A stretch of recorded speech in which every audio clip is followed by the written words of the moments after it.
আজকের আবহাওয়া কেমন? How is the weather today?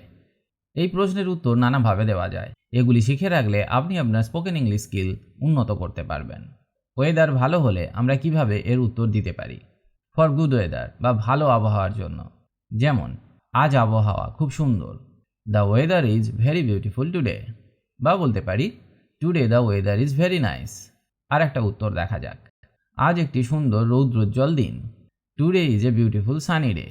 বা it's a lovely sunny day today, মানে আজ দারুণ রোদ্দুর এবং ভালো লাগছে। পরের উত্তরটা দেখা যাক। আবহাওয়া নিখুঁত, না বেশি গরম না বেশি ঠান্ডা। তো এর ইংরেজি হবে the weather is perfect, neither too hot not too cold. মানে আবহাওয়া একদম পারফেক্ট, খুব গরম বা খুব ঠান্ডা নয়। আরও একটা উত্তর দেখা যাক। আজ খুব মনোরম আবহাওয়া। It's very pleasant weather today. তাহলে আমরা শিখলাম ফর গুড ওয়েদার বা ভালো আবহাওয়ার জন্য এই বাক্যগুলি ব্যবহার করতে পারি। এবার যদি ওয়েদার গরম হয় তাহলে আমরা কিভাবে ইংরেজিতে বলবো? ফর হট ওয়েদার, গরম আবহাওয়ার জন্য। আজ বেশ গরম পড়েছে। It's quite hot today. বা বলতে পারি, আজ প্রচণ্ড গরম, তাপমাত্রা খুব বেশি। It's extremely hot today, the temperature is very high. এখানে আমরা ভেরি হাই অর্থে খুব বেশি বা অনেক বেশি বলতে পারি। আজ গরমে অতিষ্ঠ হয়ে গেছি। বা বলতে পারি, আমি আজ গরমে খুব কষ্ট পেয়েছি। এর ইংরেজি হবে I am really troubled by the heat today. আজ রোদের তেজ বেশি। বা সূর্য আজ খুব প্রখর। The sun is very intense today. Intense মানে তীব্র, প্রচণ্ড বা প্রচুর। এবার যদি ওয়েদার ঠান্ডা হয় তাহলে কিভাবে বলবো? ফর কোল্ড ওয়েদার, ঠান্ডা আবহাওয়ার জন্য। আজ বেশ ঠান্ডা পড়েছে। It's quite cold today. আজ কনকনে ঠান্ডা। It's freezing cold today. এখানে কনকনে অর্থে ফ্রিজিংকে ব্যবহার করা হলো। শীতের আমেজ শুরু হয়ে গেছে। The winter mood has started. Winter mood মানে শীতের আমেজ। আজ সকাল থেকেই ঠান্ডা হাওয়া বইছে।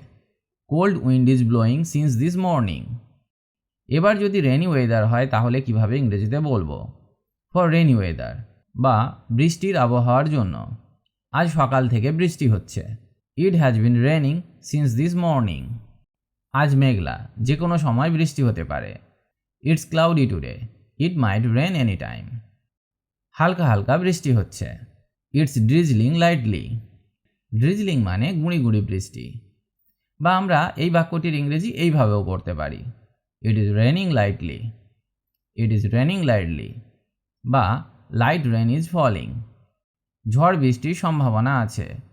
There's a chance of storm and rain. আশা করি এই বাক্যগুলি আপনার কাজে আসবে। এবার আমরা শিখব for seasonal weather. For seasonal weather মানে মৌসুমি আবহাওয়ার জন্য। এটা বর্ষাকাল, প্রায় বৃষ্টি হয়। It's monsoon season. It's rains frequently. Frequently মানে প্রায়ই, ঘন ঘন বা বারবার। শরতের মনোরম আবহাওয়া চলছে। The pleasant autumn weather is on.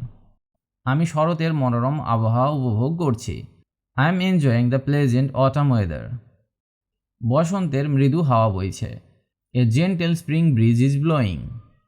শীতের শেষে বসন্তের আগমন ঘটছে। At the end of the winter spring is coming. এবার আমরা শিখব কিছু ইউজফুল ফ্রেজেস যেগুলি ইংরেজি বলার সময় ব্যবহার করতে পারি। যেমন, it's a perfect day for. এটা একটা পারফেক্ট দিন, কিন্তু কিসের জন্য? এখানে আমরা কি বলতে পারি? এখানে আমরা বলতে পারি এ perfect day for a picnic. পিকনিকের জন্য একটি চমৎকার দিন। বা বলতে পারি এ পারফেক্ট ডে ফর সুইমিং। সাঁতার কাটার জন্য একটি চমৎকার দিন। এইভাবে আমরা বলতে পারি। পরের ফ্রেজটা শেখা যাক। The temperature is. এখানে তাপমাত্রার কথা বলতে হবে। এখানে আমরা বলতে পারি 25 ডিগ্রি সেলসিয়াস বা 38 ডিগ্রি সেলসিয়াস। মানে the temperature is 25 degree Celsius. বা বলতে পারি the temperature is 38 degree Celsius. আর একটা ফ্রেজ শেখা যাক। It feels like. মনে হচ্ছে যেন। এখানে আমরা কি বলতে পারি? এখানে আমরা বলতে পারি ইট feels like spring is in the air. মনে হচ্ছে বসন্ত এসে গেছে। বা বলতে পারি ইট feels like summer has arrived early. মনে হচ্ছে গ্রীষ্ম তাড়াতাড়ি এসে গেছে। আজ এখানেই টপিকটি শেষ করছি, তবে এই টিপসগুলি মনে রাখবেন। ওয়েদার নিয়ে কথা বলার সময় আপনার ফিলিংস বা অনুভূতিগুলি প্রকাশ করুন। বর্ণনায় অ্যাডজেক্টিভ ব্যবহার করুন। সিজন অনুযায়ী উত্তর দিন।